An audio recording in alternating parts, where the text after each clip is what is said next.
번성에 대한 약속을 이루어지게 하신 하나님은 특별히 그 약속의 성취되도록 야곱의 가족들을 고센 땅에 정착하게 하시죠.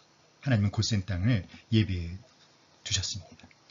이 고센 지역은 천혜의 자연 조건을 갖춘 물이 넉넉해서 가뭄이 와도 정말 걱정이 없는 나일강 삼각주에 위치한 지역입니다. 고센의 흙은 모래 흙이 아니라 검은 빛을 띠고 있는 아주 비옥한 흙. 그래서 고센을 풍요의 땅으로 바꿔주었고요. 지하 170m 이상을 파도 안반이 전혀 없어서 그래서 어떤 농사를 해도 걱정이 없는 그런 곳이었다고 합니다. 고센 지도를 보면 이제 왼쪽은 이제 애굽 그 나일강이 흐르고 있죠. 오른쪽은 가나안 지역이 있습니다. 이 고센은 나일강 그 삼각주였기 때문에 농경하기에 아주 적합한 곳이었지만 가나안 지역과 밀접해 있어서 많은 적들이 쳐들어오는 지역이기도 했다고 합니다. 그래서 이집트 사람들이 쉽게 정착할 수 없는 그런 곳이 바로 고센 땅이었어요. 자, 그런데 그 이집트 사람들은 또 특별히 목축을 혐오스럽게 여겼기 때문에 많은 가축을 이끌고 온 야곱의 가족들을 그 애굽 땅 안으로 이렇게 허락하기가 어려웠을 거예요. 그래서 많은 가축을 이끌고 온 야곱의 가족들을 그 가나안 지역과 인접해 있는 애굽의 변두리에 있는 고센에 정착하게 해달라는 그 요청을 바로가 허락해 주죠. 자, 외부의 침략이 많았던 곳이었기 때문에 이집트 사람들은 정착하기 어려웠던 곳. 자신이 머물기 어려운 곳에 야곱의 가족들을 정착시킵니다. 그래서 이 야곱의 가족들은 고센 땅에 우거하면서 그들의 주업인 목축업을 마음껏 할 수 있게 되죠. 자, 세상 사람들의 눈에는 아주 위험한 곳이지만 하나님의 사람들에게는 젖과 꿀이 흐르는 장소가 될 수 있다라고 하는 것을 우리는 알게 됩니다. 기근이 가족을 하나로 묶어주었고요. 기근이 죽은 줄 알았던 아들을 찾게 해주었고 위험한 곳이 하나님의 사람들로 인해 아주 축복받은 땅으로 바뀌어지게 되는 것입니다. 고센 땅은 그래서 인큐베이터라고 합니다.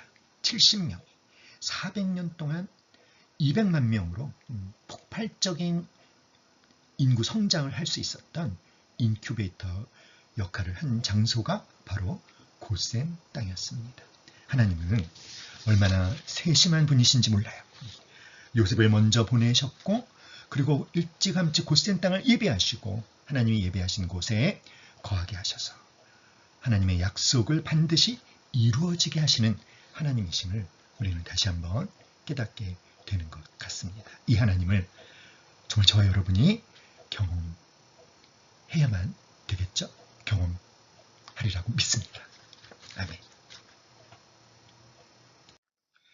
7절까지 이스라엘 번성의 역사는 이제 막을 내리고 8절부터는 이스라엘 민족의 고난이 시작됩니다. 1장 8절에 보면 요셉을 알지 못하는 새 왕이 일어나 애굽을 다스리더니 이렇게 말씀하고 있죠. 자, 요셉을 총리로 앉히고 또 야곱의 가족들을 고센 땅에 정착하게 한 왕조는 힉소스 왕조입니다. 이들은 애굽 본토인들이 아니라 애굽 북동쪽 셈족 계통의 힉소스 왕조, 애굽 15, 16, 17 왕조죠. 그런데 이들이 BC 1580년에 애굽 18 왕조 아흐모세 1세에 의해 무너지게 돼요. 그래서 이제 애굽 땅에 새로운 왕국이 들어서게 되는 거죠.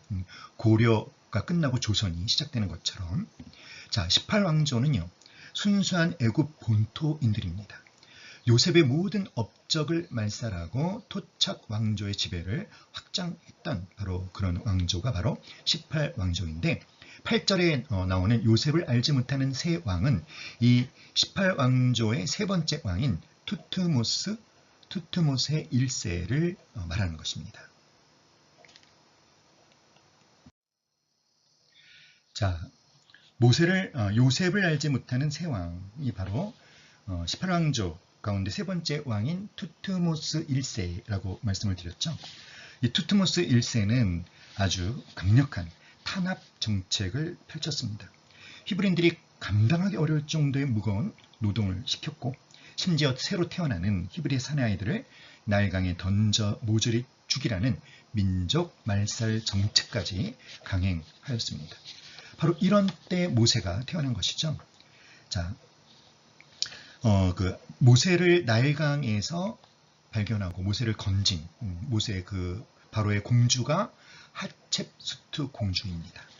지금까지 이름이 밝혀진 이집트 파라오들의 숫자가 170명에 달하는데 그 중에서 가장 뛰어난 여성 파라오가 바로 하첵수트입니다. 하첵수트라는 이름은요, 여성들 중에 가장 으뜸인 자라는 뜻입니다. 하첵수트는 투트모스 2세와 결혼을 했지만 투트모스 2세는 10년을 통치하고 후계자 없이 요절을 합니다.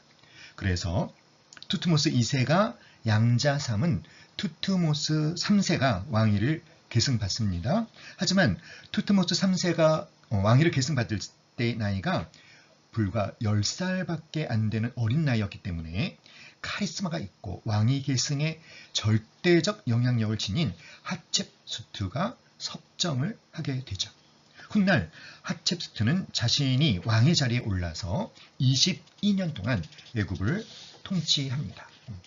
모세가 이스라엘 민족의 출애굽을 위해 부름받았던 때가 모세가 80세였는데 하첵수트가 왕위에서 물러난 것은 모세가 45세 때.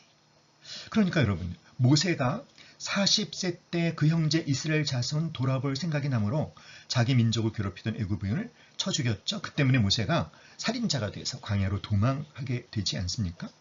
그런데 만약 모세가 5년만 기다렸다면 하첵수트의 아들로 자란 그는요, 하첵수트가 물러난 후 저절로 애굽의 왕이 될 수도 있었을 것입니다.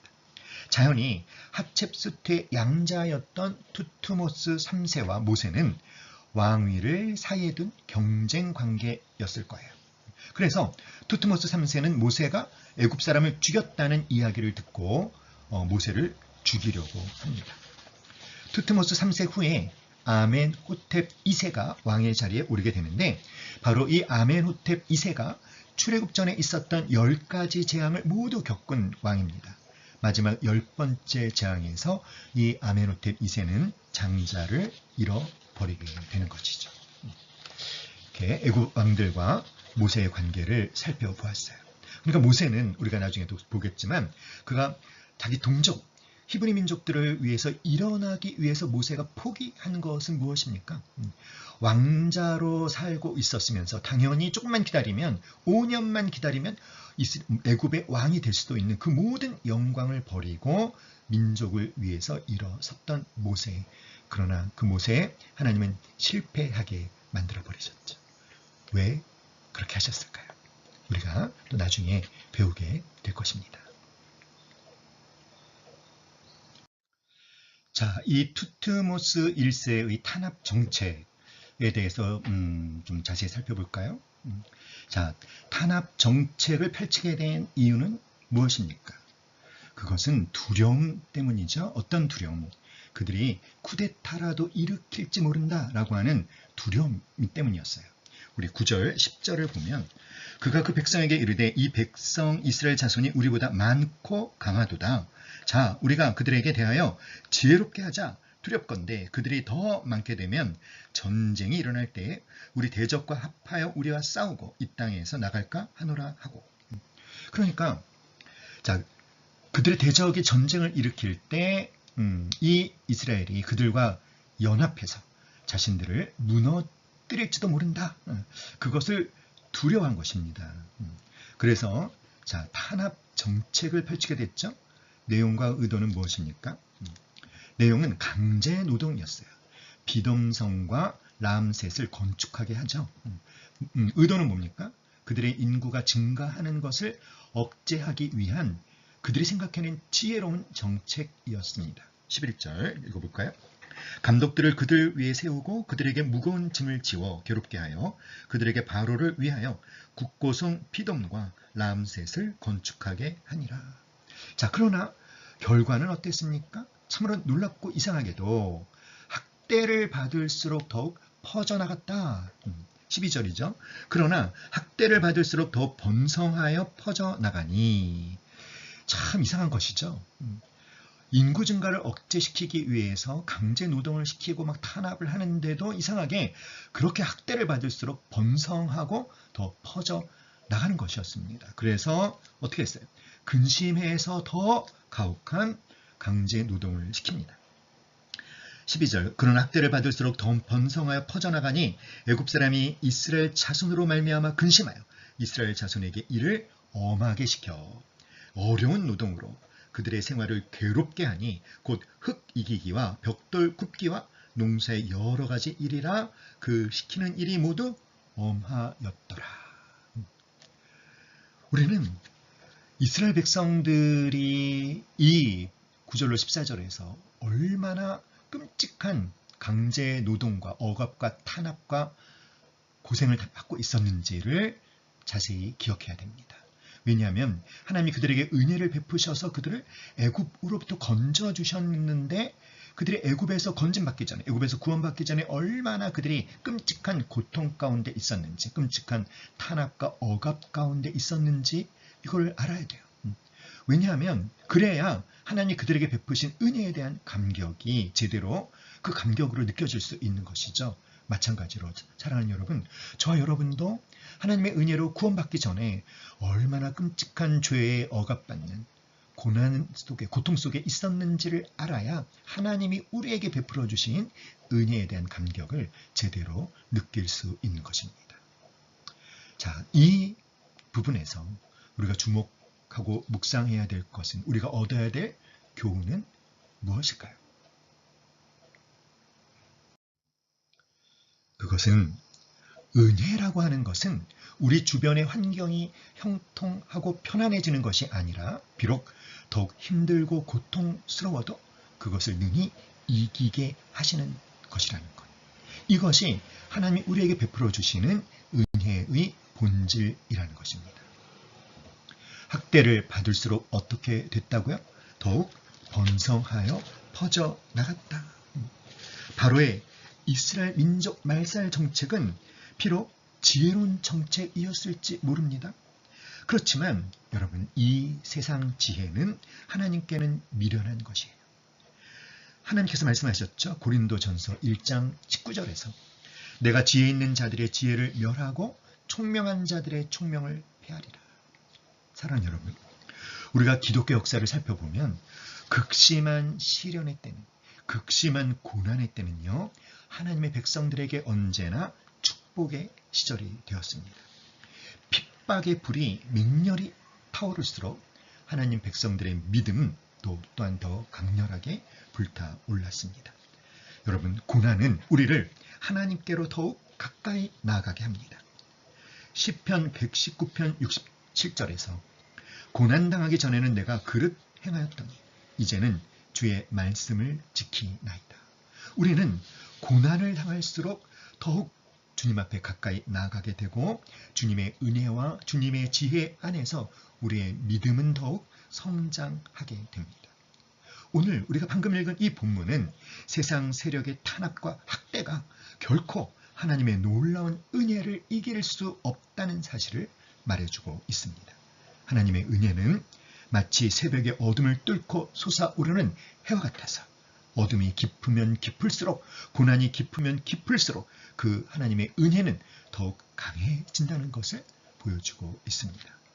사랑하는 여러분, 은혜의 본질은 우리 주변의 환경이 형통하고 편안해지는 것이 아니라 비록 더욱 힘들고 고통은 더욱 가중되어도 능히 그것을 이기게 하는 것이 하나님의 은혜라는 것. 환난과 고난을 이기고 극복하게 해주는 것이 하나님의 은혜의 본질임을 우리는 깨달아야 할 줄 믿습니다.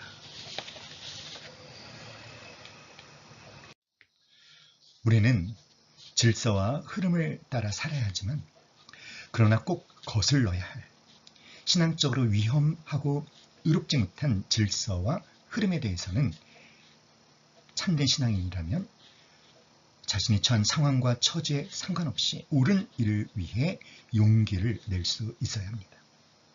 오늘 본문에 나오는 히브리 산파들이 바로 그런 사람들입니다. 한없이 연약한 이들이었지만 옳은 일을 위해 세계를 호령하는 그 바로 왕의 명령을 거슬렀던 사람들, 바로 히브리 산파들이죠. 히브리 산파들이 받은 명령은 무엇입니까? 산의 아이가 태어나면 죽여라. 이것은 그들이 절대로 따를 수 없는 명령입니다. 왜일까요? 왜냐하면 그들은 생명을 탄생시키는 일을 돕는, 생명이 태어나는 일을 돕는 사람들이 생명을 죽이라는 명령을 받은 거예요. 그 명령은 그녀들이 절대로 순종할 수 없는 명령이었습니다. 그래서 그녀들은 어떻게 했습니까?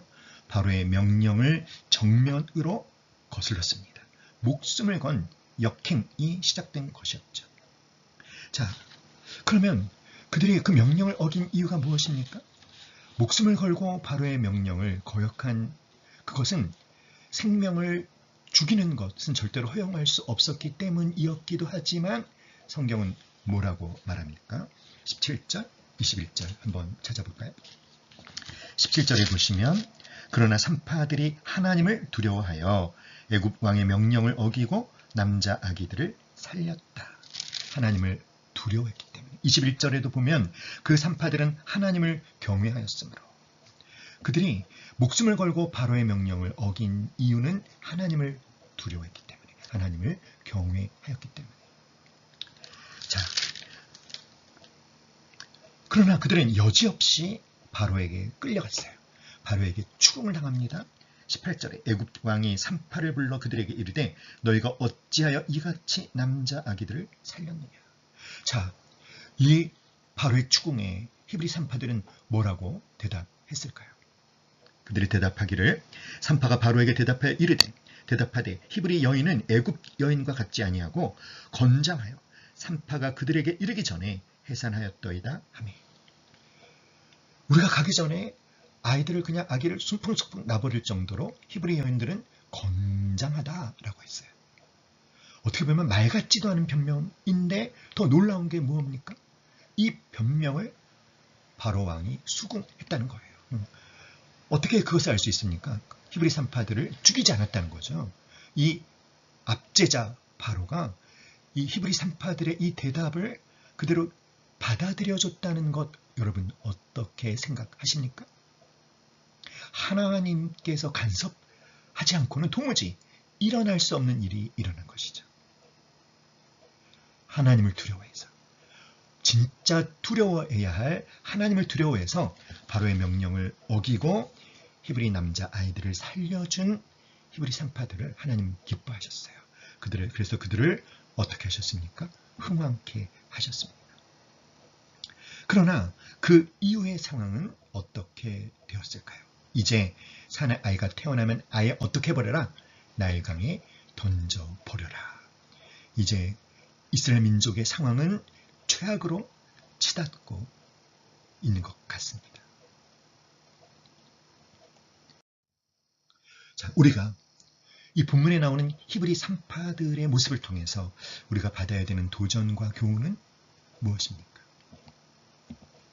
그것은 하나님을 경외하는 믿음으로 하나님 편에 서는 자들로 말미암아 하나님 나라의 역사는 진행되어 간다는 것입니다.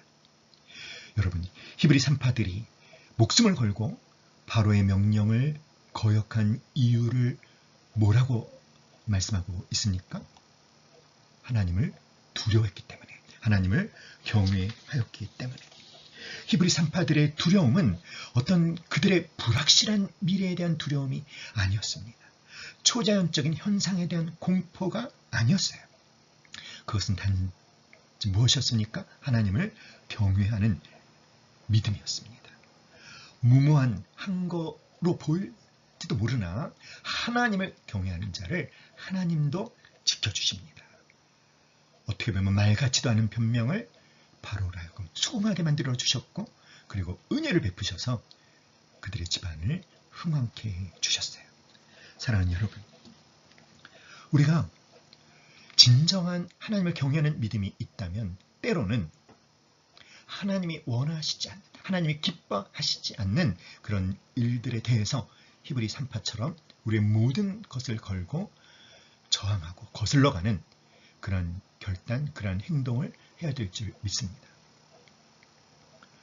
어떤 한 형제에 대한 이야기를 드리고자 합니다. 이 형제는 제약회사의 영업사원으로 일하고 있는 형제였습니다.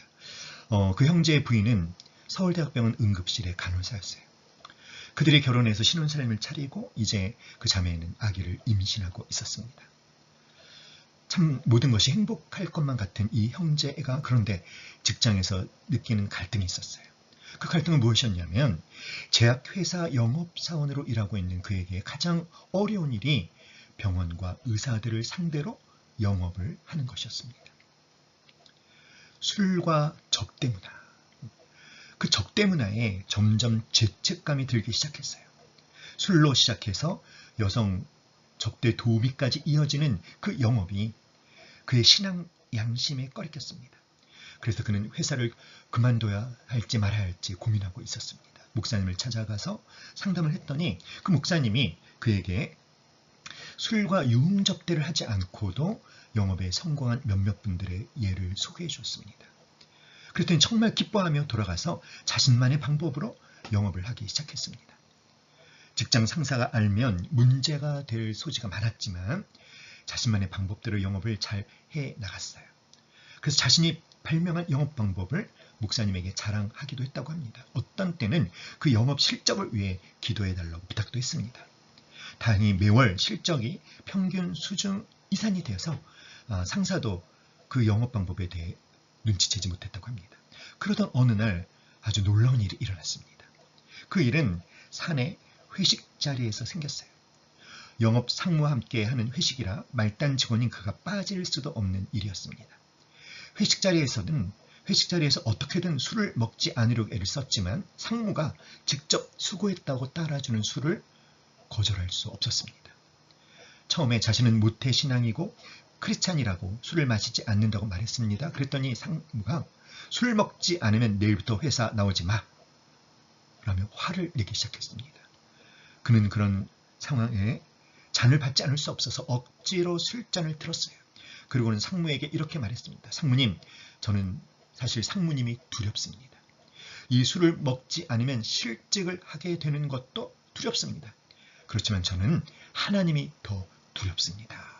그렇게 말하고는 울면서 술을 한 잔 마셨습니다. 그러고 나서 잠시 후 갑자기 이 형제가 호흡이 가빠지며 그저 그만 기절을 하고 말았어요. 회식 자리는 난장판이 되었습니다. 119를 불러 가까운 병원으로 그를 옮겼죠. 우연의 일치로 회식 자리에서 가장 가까운 병원이 그 형제 아내가 근무하고 있는 서울대학 병원이었어요. 마침 그날 응급실에 그 부인 자매가 근무하고 있었습니다. 그 자매는 자기 남편이 응급실로 실려온 것을 보고 얼마나 놀랐겠습니까? 임신해서 배가 불러있는 그 자매가 자기 남편이 응급실에 실려온 것을 보고 놀라고 있는 그 자매를 보면서 또 그 상무는 얼마나 놀랐겠습니까? 100배 사죄를 했습니다. 다행히도 몇 시간 후에 그 형제는 의식을 되찾았습니다. 의식을 되찾은 그의 앞에 강제로 술을 마시겠다는 상무가 앉아 있었어요.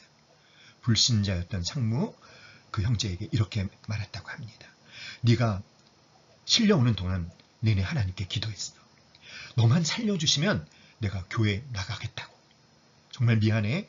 그리고 깨어나줘서 정말 고맙다. 그 상무가 그 다음에 교회에 나갔는지 안 나갔는지는 잘 모르겠다고 합니다. 하지만 그 주간 그 다음 주에 교회에 와서 이런 간증을 하는 그 형제를 통해서 많은 청년들이 용기를 얻었다고 합니다. 신앙 양심이 허락하지 않는 이 세상 문화를 용기를 내서 거슬러 갈 그런 격려와 용기를 받았다는 것이죠.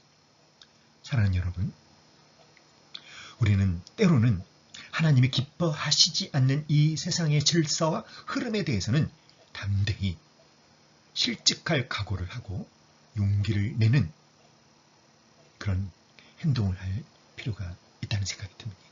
사랑하는 여러분, 여러분이 거슬러 가야 할 세상 문화는 무엇입니까? 하나님을 경외하기 때문에 내가 그대로 따라갈 수 없는 이 세상 질서, 이 세상 문화는 무엇인지, 하나님을 경외하는 믿음으로 하나님 편에 서는 오늘의 저와 여러분들로 말미암아 하나님 나라 역사는 계속해서 진행되어 갈 수 있을 것입니다.